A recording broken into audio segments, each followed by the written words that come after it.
వీరు కౌతుక బేరం భోగ శ్రీనివాసమూర్తి. ప్రతిరోజు ఉదయం తోమాల సేవలో పాలు కుంకుమ పువ్వు అభిషేకం జరుగుతుంది వీరికి.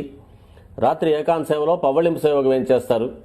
ప్రతి బుధవారం మూలవర్లకు ప్రతినిధిగా బంగారు వాకిల్లో సహస్ర కలశాభిషేకం జరుపుకుంటారు.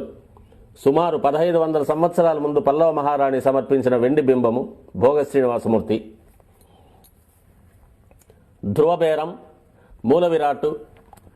వక్షస్థలంలో మహాలక్ష్మి అమ్మవారు, పద్మావతి అమ్మవారు, శ్రీవత్సం, కౌస్తుభం, ముఖమండలంలో పచ్చకర్పూర నామం, కస్తూరి తిలకం, శ్రీపాదరేణం అనే మహాప్రసాదం, నవరత్న కిరీటం, రత్నాల సుదర్శన పాంచజన్యాలు, రత్నాల కర్ణపత్రాలు, భుజములందు నవరత్నాల నాగాభరణాలు, కట్యవలంబిత హస్తం, రత్నాల వైకుంఠ హస్తం, స్వర్ణ యజ్ఞోపవీతం, దుస్స శిక్షణార్థం సూర్యకఠారి, మకరకంఠి, చతుర్భుజ లక్ష్మీహారం, తులసీపత్రహారం, 5 పేట్లుగా ఉన్న సహస్రనామహారాలు, ఇరువైపులా సాలిగ్రామహారాలు.